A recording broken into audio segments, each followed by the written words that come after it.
you were the first one in 2 years' time that got the hidden message from the program. I really had to drop into the scariest symptoms and the scariest emotions. And it almost was like just you're hanging by a branch and there's a black pit below you and you don't know where it goes. And I just like fell into that. And it was really weird because I went through the the really bad, yucky feelings. And on the other side of that was the most incredible peace and rest. And in that, I find healing. And I'm not trying to find healing, but it's just kind of happens. Like I just stopped trying to heal and somehow I'm healing.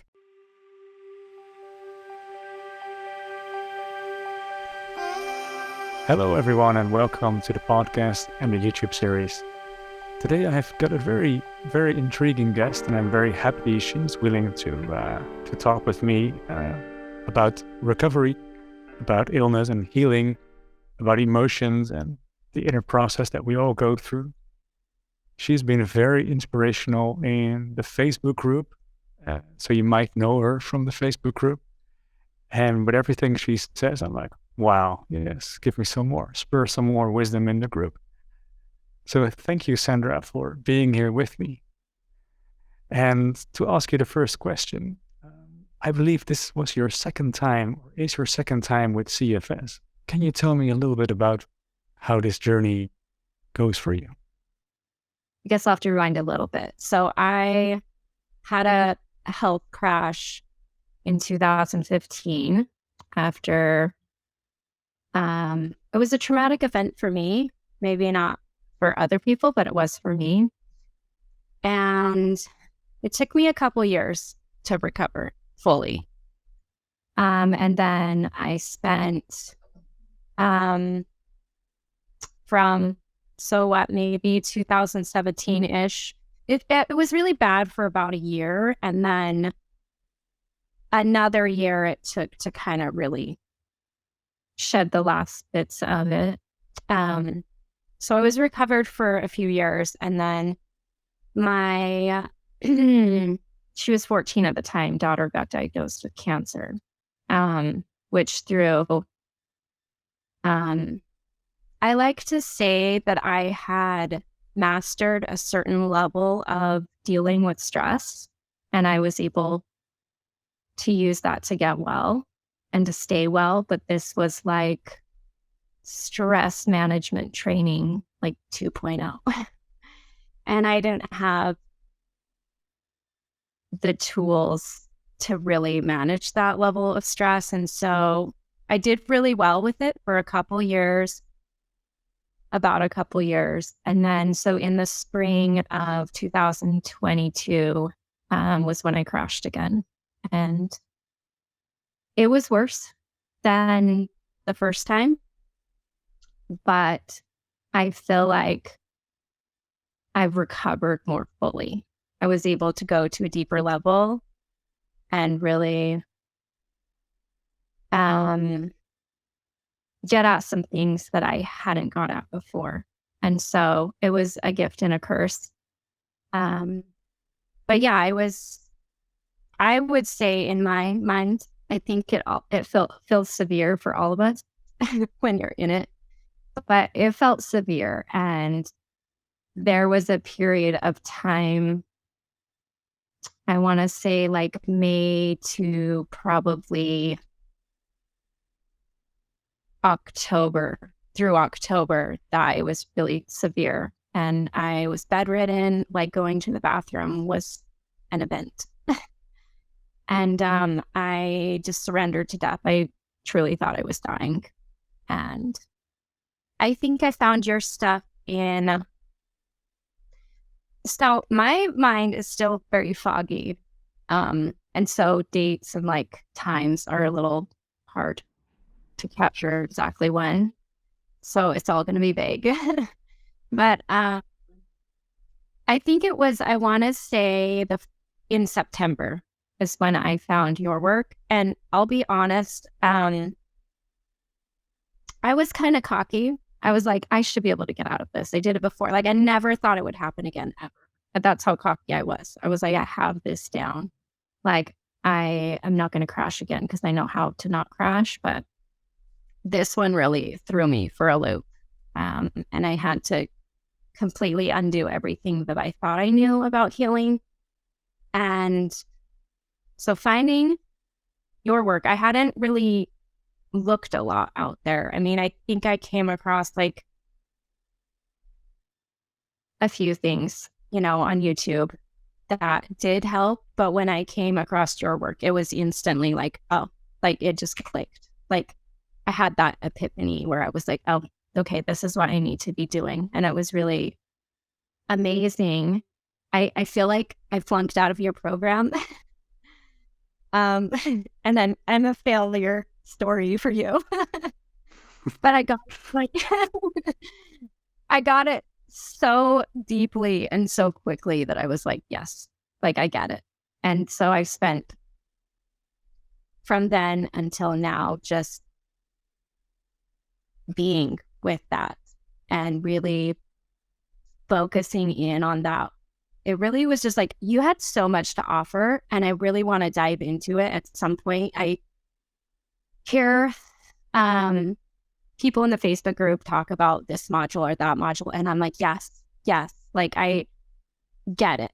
But I'm like, I want to get to that, but this is just so big. And I feel like I missed this piece the last time around. So I'm really just delving into it, and I don't want to rush it. And so I'm probably your slowest client. Not even client. Like I flunked out of the healing, and I somehow are getting better. That's amazing. Yeah, you were the first one in 2 years' time that got the hidden message from the program. Can you tell me a little bit about your epiphany? Well, so it happened when it's funny, you can look back on your like recovery time and it's not funny at the time, but when you look back, it's kind of funny. So I'm not laughing because it's not serious, like it's a horrible thing. But it's kind of comical in a way. Like sometimes I like zoom out and I can see the big picture, and I'm just like, this is just really funny. So I watched, I want to say it was the first video that I ever watched of yours. I saw you on, I'm going to butcher her name, but Ray Lynn's podcast. I think it was one of the only like videos I watched of hers. And you were on there, and I just really vibed with you. I was like, this is the first person I've seen that I feel like gets it. And I don't even know why I was saying that, because I didn't even get it yet, but I felt the truth in it. And so then I went to your channel and I found the video where you were talking about coping mechanisms. And I want to say it was one of the first ones, or the first one. And that just really hit me.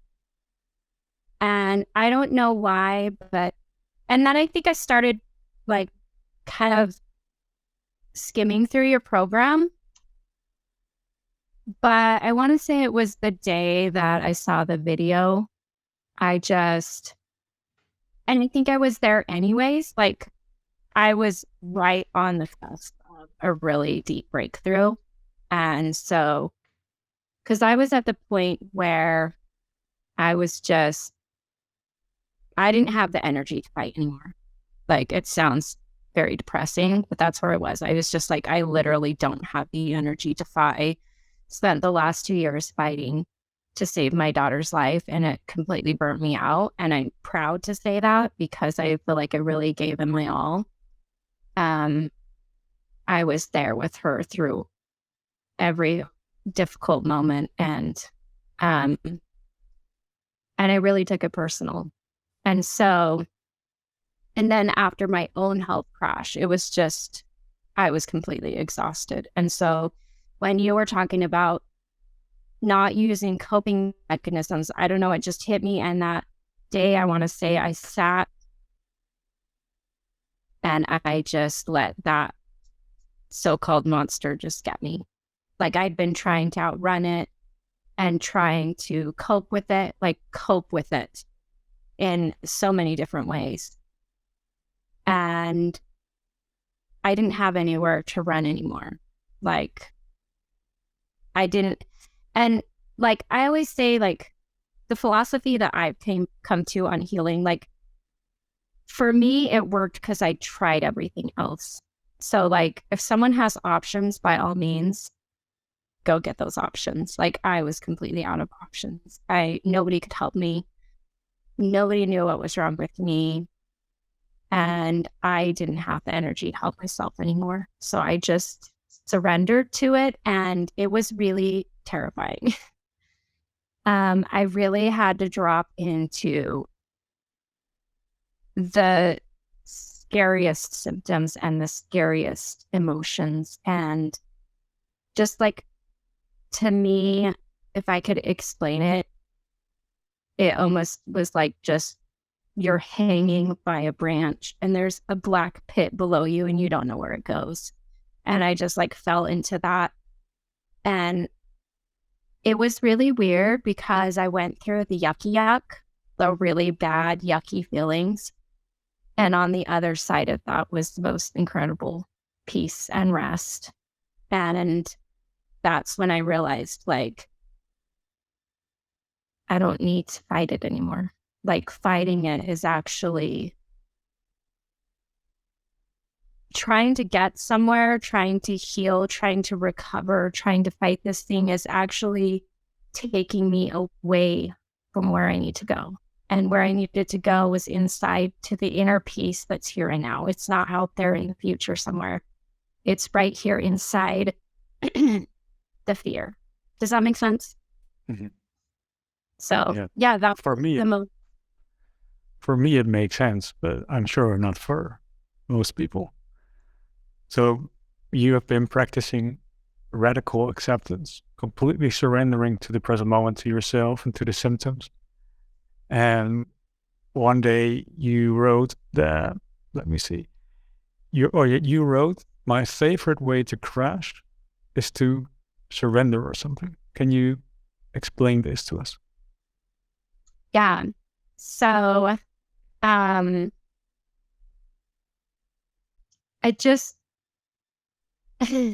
think that's all I'm doing these days. So I don't really have any other method that I can offer. So it has to be my favorite because it's my only option anymore. That's me trying to be positive that I only have one option left.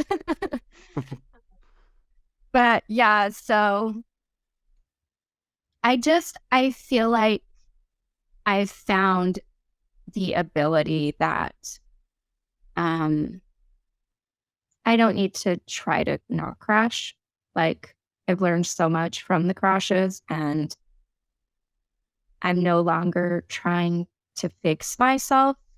I'm trying to really hold the space for myself to be unhealed and unfixed and messy and ugly and unacceptable. Like those are all the parts of me.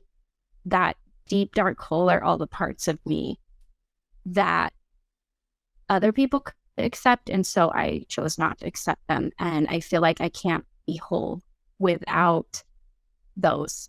And so when I say my favorite way to crash is just really to hold the space for myself to be like that. And in that, I find healing. And I'm not trying to find healing, but it's just kind of happens. Like I just stopped trying to heal and somehow I'm healing. And it's really cool, but I'm not expecting that anymore. And I'm not trying to heal. And so just being with it and letting it happen. Like I just had a crash. I haven't crashed since I started getting well in, I want to say like 1st of November. That was when I really was able to like go out and live my life again. But I had a recent crash because my daughter passed away December 7th, one day before her 16th birthday. And so I'm now I'm now going to a whole other place with myself of it's like I was letting go before, but now it's like a whole other level of letting go and surrendering to a life that I didn't want. And so when I crashed, it was just because I'm in that grief, and it was okay. It was okay to me that I crashed, and because I felt okay with it, and I really just was able to sit with myself and be like, I feel really crappy, and I feel like I'm not getting better, and I feel like in some ways I'm back to where I was, and that's okay. Like this time around, it's okay. And so my favorite way to crash is to surrender because, for one, I was only in it for a few days and then it was over. And whereas before it was 2 years or 6 months or whatever, like that's a long time. And so I found that there's a peace, and there's everything that I ever wanted inside the crash. If I just open up and experience what life has to show me there, it has a gift for me if I just open up and accept it, if that makes sense. And that doesn't mean that I don't like the gift. I'm like, take it back. I don't want it. But I accept that there's a part of me that doesn't like it and want it. Does that make sense? Yes. You've been talking about that as well, like accepting the non-acceptance. Yeah. And there's a lot to think about it. We have to just accept where we are. And I can't imagine what it is to lose your child. I think the grief, maybe even guilt and other emotions are so overwhelming. Like there are no words to do it justice. And I think everybody with chronic fatigue syndrome has sort of an inability to be whole, to be with all the emotions and sensations, parts of ourselves that we don't consider right or good or, well, whatever. And then when the brain perceives a danger, which could be an aspect of ourselves, which could be a selfish part of ourselves, which could be being bad, could be being weak, could be grief as well, then there is a tsunami of emotions in that case. And as long as you're still unconsciously in resistance towards these feelings and parts of yourself, brain is creating symptoms. So you're not really, like the way I see it, nobody with chronic fatigue syndrome is sick. They just have symptoms because of a resistance inside of them, which is logical because life is pretty heavy, especially in your case. This year, what happened to you is like incredible. There are no words, and I think it's extremely heavy to let these wave of emotions come over you, and it's probably endless, right? Yeah. Thank you for saying that. And yeah, it's really overwhelming. And I find that that's why surrender is so helpful, because I feel like this is just my perspective. I feel like on a spiritual level, we really, or even just with CFS, if you want to just compute it to this life only, we really are descending downward, and we're experiencing the darker parts of ourself, the lower energies in ourself, the lower dimension. And we have another part of ourself that's, you could call it our higher self, or and we really just, like, to me, the point of life is we come down to this dense part of ourself, this really awful, to me, being human, It's really awful. Well, like there's some good parts, but it's really, you're just kind of stuck in this uncomfortable flesh suit until you're not. So, like, coming down into that and remembering the higher part of yourself in that, and bringing unconditional love and acceptance to those parts, I think, to me, is my greatest purpose, and I feel like I got distracted in this life. I got distracted by all the bells and whistles, and it's really fun, but at some point you have to, face it, that you can't just keep running from that part of yourself. It's a part of us. It's, you need the sun and the moon. Even like, nature goes in seasons. We have winter and summer. You can't just have summer all the time. And so it's been, I forgot the question. What did you ask? I'm kind of getting sidetracked. It's okay. No, that's okay. So yes, there is a depth to us that holds a lot of pain, because the more we run to the light, to the summer, the more is behind us, and we don't want to feel. So we keep running. We add stress hormones, and at a certain point, there is nowhere to run to anymore, because you see it's like an endless trap. And we have to look around and see all the pain from the decades that are behind us. And for me, this happened as well in a phase with, first of all, a toxic relationship ended. Then I was safe financially for the first time in my life. Then someone offered me a drug, ecstasy, which gives like happy hormones. So for the first time in 30 years, I had happy hormones. And then there came sort of viral thing to clean. I think that's sort of a cleanse, like clean me. And then from out of the tissue and everything, all the stored stress comes up. And then we really have to face it. But we're in resistance. So we don't want to feel it. So the body is going to protect us. It screams harder than the actual pain, which is already screaming very hard. So the symptoms are just extreme. And then we go downhill in a state of resistance. We are spiraling downwards. We are stressed, fighting ourselves the whole time. And you took as well some sort of a drug, right? You had like mushrooms or something. Was that for the first time you had CFS? Yeah, I was just going to say, when you were just saying that story, we have a very similar story. Like, I can relate to all those points of stress. So right before my first crash, I lived near a native area. And I tried, am I allowed to say this on YouTube? Yeah, I tried shrooms for the first time. I never did drugs or anything like that. And it was supposed to be a safe space, a guided thing.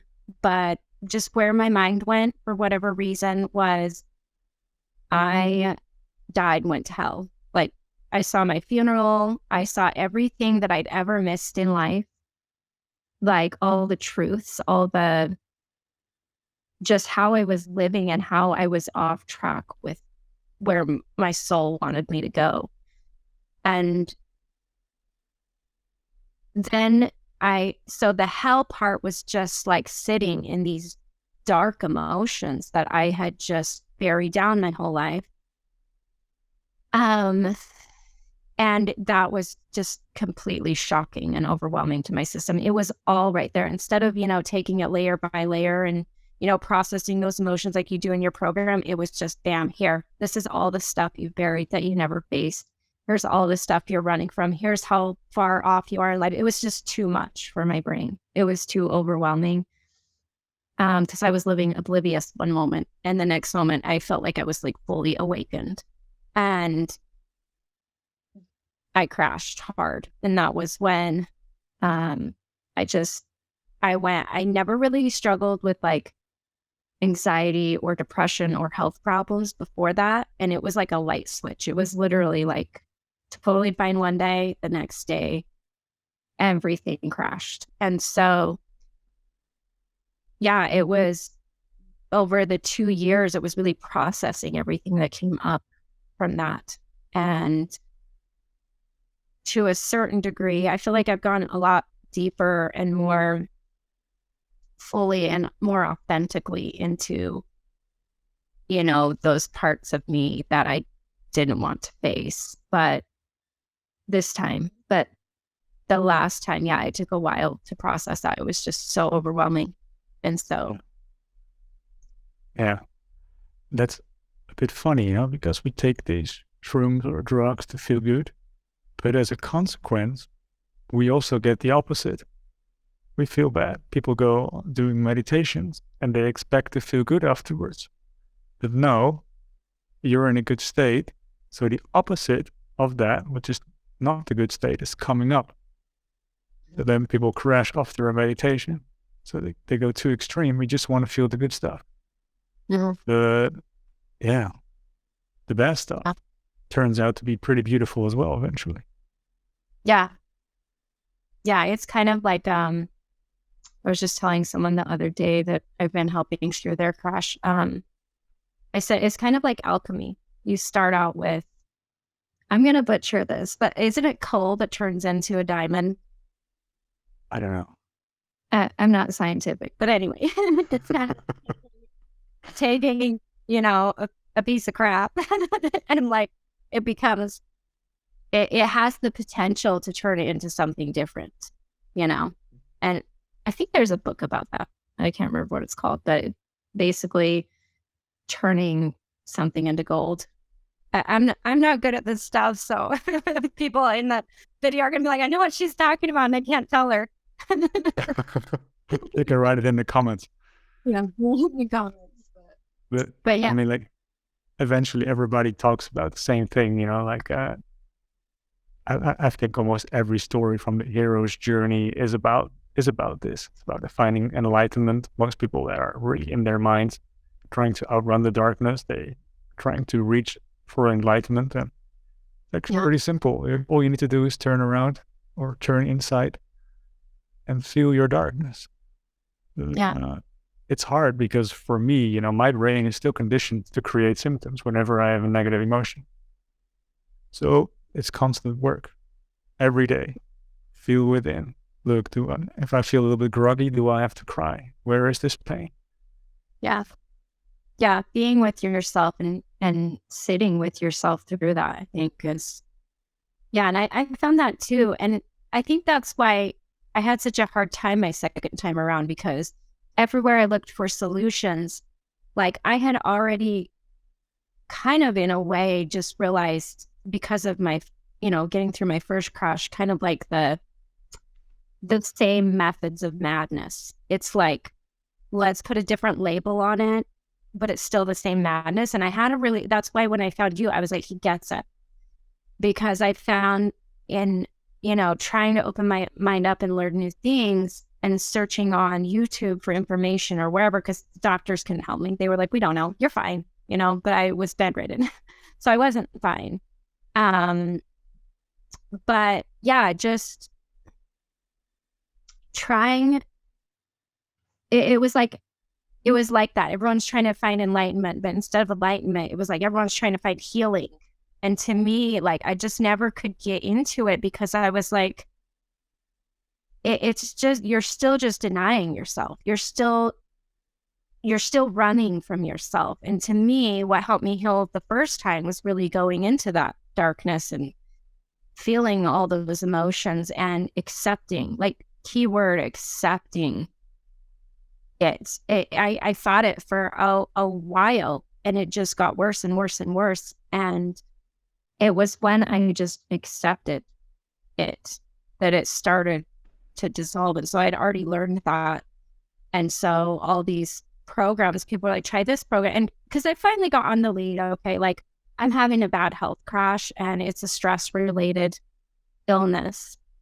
And there was a lot of solutions out there, but it was like, I was just at the point in my journey where I was like, I don't want to fight myself anymore. I don't want to fight life anymore. Like, that's what I've been doing for the last 2 years, is trying to heal, like trying to force healing, trying to force, like, I wanted my daughter to heal so bad that I exhausted myself. I couldn't accept that this was life. This is how life was. And like with me, even when I crashed, there was a point where I was like, I have to get well because I got to get back to my daughter. Like, I got to get well. And it was just like everything in me was just screaming, no, like what you need to do is sit and really soak up. What are you missing? What is life trying to give you that you're missing? Like, you have your perfect plan of how you want your life to go. But what's missing in that plan right now? Life is trying to give you what you're missing. And so, yeah, it was just really it was more powerful than trying to get enlightened or trying to get healed, I guess. I don't know. Yes. And then eventually our mind calms down. We are in the present moment. We don't seek for anything anymore. And then people can call us enlightened.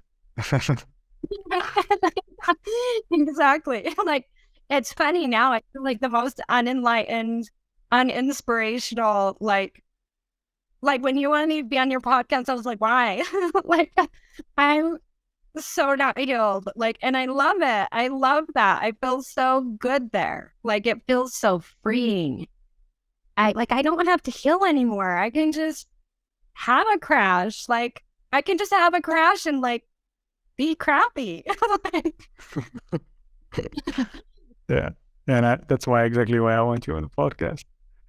Because, all these recovery stories, somehow, we are again making an image of ourselves. Look at me. I am the image of perfection. And if you follow me and let me be your guru, then I will take you on this journey through the desert. Yeah. Yes. But yeah. Life is not like that. I'm not an image. I'm not perfection. Yeah. Thank God. Yeah. Yeah.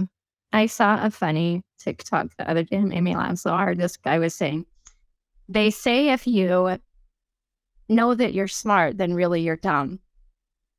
So then he's like, so I know that I'm dumb, so that makes me smart. But wait, and I'm smart, then I'm dumb. And then he's like, I need a paper. Someone give me a paper. And it just resonated really deeply because it's like, it's so relatable with healing. Like, when you think you're healed, you're not really healed. And when you're, not healed, then you're healed. It's just funny. Yes, we become whole again. That's where healing is coming from. Yeah. You also had a few comments where people want to heal emotions. And then you said, like, we don't need to heal emotions. Can you tell me a little bit about that? Yeah. And again, I'm going to preface this with, like, for me, I realize that this isn't for everybody. Like, I feel like radical acceptance is really like the last stage of, like, there's an event or circumstances or things keep happening that you can't stop. You have no control over them. Like, you're at the end. You've tried everything. That I feel like is where radical acceptance applies. And so, yeah, I see, and I don't mean this as a judging thing because I've been there, like, probably more than anyone. But I see a lot of people saying, I need to release, and I need to, how do I find my emotions to release them? Or I need to meditate, or I need to, like, there's all these like rules with healing. You've got to do this so you can get better. And to me, what's helped me is just, I don't need to find anything. I don't need to go searching for an emotion and I'm not saying that that's not helpful. I'm saying when you get to the point where I was, then it's helpful. I just need to allow whatever is there to be there. If it's numbness, then okay. If I don't want to accept that day and my human self is resisting, I'm anxious and I'm afraid, then okay. If I'm trying to meditate and I'm distracted, okay. Like whatever is there, allowing yourself the freedom to feel again, to feel what's there and experience what's there without. I feel like for me, I was in a prison, not just physically, I couldn't get out of bed or whatever, but internally, I was in a prison. I had made all these rules for myself, how I've got to be. And my soul was just like, no more. Like, if you can't change the way you're being, I don't want to do this anymore. I'm just going to sit here, kind of like a revolting move. Against my ego, I guess, if you will. And I'd made all these rules, and even trying to get better for the few months I was really sick, it's still, my soul was just like, no, like, because I was making all these rules that I had to do. I had to release, and I have to, I can't, I don't know. There's just like a lot of things like gurus say, well, if you want to get well, you can't do this. And to me, I was just like, no, my soul needs the freedom to experience what I'm experiencing and let that be valid, no matter what it is. If I like Unhealing because I get to just be unhealed and it's okay. Like, it's kind of like I've already arrived. Like, this right here, wherever I'm at, is enough. I'm enough as I am, and I'm whole, and this is happening and that's happening, but I'm still whole. And so that's been really helpful to me. Yeah. And yeah, thank you. This is exactly why I want you on the podcast. Beautiful. So how are you living right now? How does your life look like?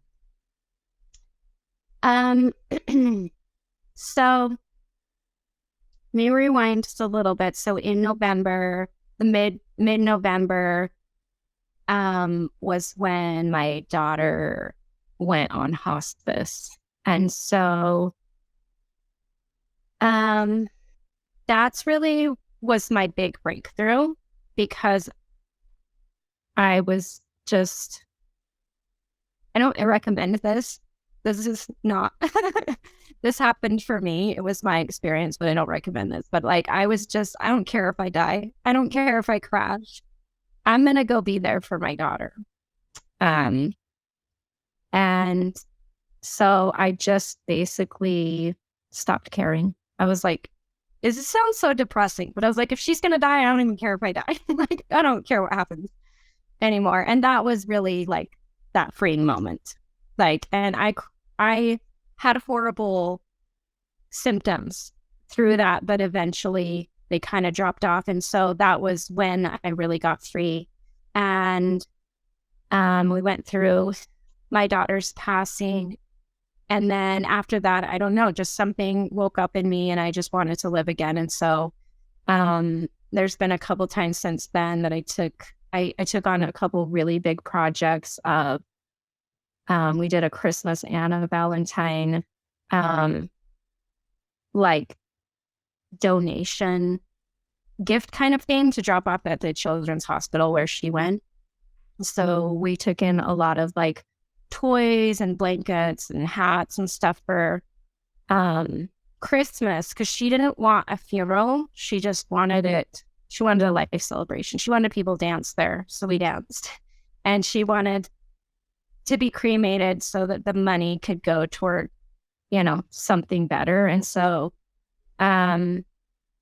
we took a lot of that and got a start on like a donation project for the children's hospital for Christmas. So and a lot of people helped. So I did that. I don't know how, because it was a really big project. It really was. And it was very, stressful trying to organize everything. And then I did a Valentine's one, and we had like 500 plus Valentine's cards filled out by elementary school kids. And then we got like little Valentine's care packages together. And I think we got like to 61, like my stretch goal was 60. And that was a really stressful project. And that was, I actually crashed after that. And I could feel it. I knew I was pushing myself too hard. And that's why I feel like every time you have a crash, it really has something to teach you. Like I knew that I needed to rest, but I was like, well, I just gotta get this done. Then I'll, pay attention to you. um, but yeah. And then, right after New Year's, so I work at a school. I was a PE teacher the last year. But I didn't go back to work this year because there was just too much going on, obviously. But after the first of the year, my boss convinced me that I should come back, and I didn't feel ready for it. But he just thought that it would really help me with my grief and stuff. And I'm really glad that I stepped into that because it seemed too big. I was like, I'm just barely starting to recover, like getting my life back, able to drive, able to get dressed in the morning like a normal person, able to go shopping for myself. And, but he convinced me to come back, and I love him. He's so amazing. Like he really is very in tune with what people need, and he has a big heart. So I trusted him, and I committed to going back to work, and I did, and I've been doing great. And I say that like I have my moments. I have my days. I have, my weeks where it's really a struggle and I still have symptoms and I still have big emotions, but I'm really able to sit with myself in those, and I give myself permission to slow down, and I give myself permission to feel those things even when the pressure's on, because I'm working in kindergarten this year and I love it. It's the perfect place because I've just learned so much from them. They're so non-judgmental and they just go with the flow, and, they can have their shirt on backwards and nobody cares. Like, and so it's been a really healing place for me. But yeah, I'm not better, but somehow I'm better. Like I didn't think that I would be able to do it, but I'm doing it just by allowing myself to still not be well and just try. And I feel like with me, I just really had nothing. I had to get to a place where I have nothing to lose. When I stepped out I was like, I'm going to be with my daughter. I had nothing to lose. I don't care if I crash. I don't care if I die. I don't. And then with work and stuff, it's like, oh, I wasn't going to go back anyways. So what do I have to live? So that's really healing, is just having nothing to lose. And I think that you have to naturally get there. Like, I don't think you can force that. And I think that that's what's so beautiful about not healing and just really accepting yourself where you are, is you can just really be with yourself where you are. And yeah, I don't know where I was going with that, but stop that. Great. Like, common. And another good thing, a lot of people they question: should I quit my job to focus 100% of my time on my healing or my recovery, however they state it? But focusing 100% of your time on your problem, which is yourself or the resistance or your symptoms or the way that you want life to be, but it's not, is pretty stressful. So better than to, work and not really focus on yourself the whole time. At least that's what I think, yeah. For me, stopping working, okay, I had a pretty stressful job, but after stopping it, that's where I hit rock bottom, because then I was focusing the whole day. One day waking up at 12, the next day at 10, then in the afternoon sometime. Yeah. That's not really helpful. So it's good to have a rhythm. Yeah. See, and like, even just like your pacing really helped me a lot in the beginning, before I really had my breakthrough of like, I don't care, I'm going out there, getting back to my life. Just like I took inches. I mean, literally, like my goal was to go out into the kitchen like, or sit on the back porch which was right outside my bedroom door, just sit out on the back porch for a minute. That was my goal. Like, it was pretty pathetic. And then it was, take a few, I had like, a landmark I wanted to get to every day. And it was literally just a few feet, and so the pacing really helped, pacing and rhythm, and and then you build up to it. And I hear a lot of people trying to push themselves, like, someone said I should do this or that. And to me, it all really came natural, just setting like the most ridiculous goal, but just seems like shouldn't even be a goal. It's so ridiculously small. That's where I started, and when I did something more, then that was really cool. And even today, I have to really keep that in mind. Like, I started from nowhere. So if I do nothing today, it's still really cool. Like if all I do is get out of bed today and go out into the kitchen, like, it's still a really good day. But you get so used to like being back in your life. Sometimes I forget. And that the crashes remind me of that. Like, look how far I've come. And the fact that I'm only having a bad 20 minutes or an hour or a day, like, that's amazing. That's incredible. And yeah, getting out of your head, I think, is huge. And I think I've said it before. To me, I had an epiphany moment along with all the other epiphanies. Like, am I really just addicted to being ill because I'm obsessing over it? Is like this just keeping me entertained in this life, like in a weird, like, sick way? Like, it's a different kind of sick way. And I really had to just ask myself, can I let that go? Like, that would be really uncomfortable, actually. Like, when I really went deep, can I let go of obsessing over it?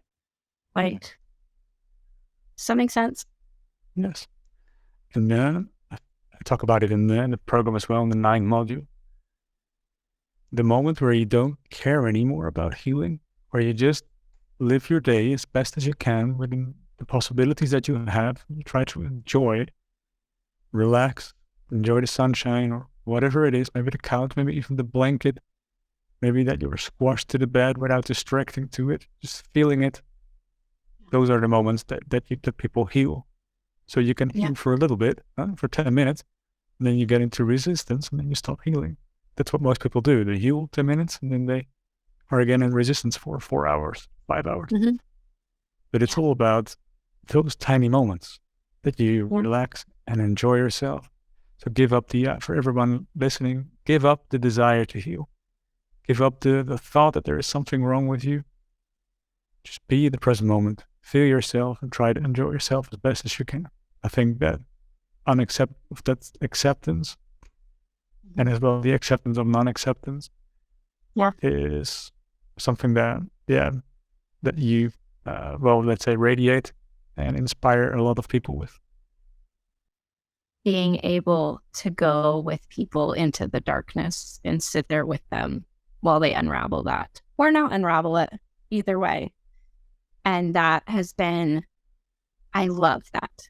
I love that I relaxed into this because I wouldn't have gotten that gift otherwise. I'm really glad that I was able to see what I was missing, because I was missing that, and it is so amazing. And so if anyone needs me to sit in the dark with them, I'm here for it. And holding space. Yeah. And I think, I'm not legit. So I'm not a professional. I don't know what I'm doing, but I love it. So if you're for that, then I'm here. Awesome. I love it. Thanks a lot, Sandra. Thank you for your time. Yes, thank you. Okay. Bye everyone.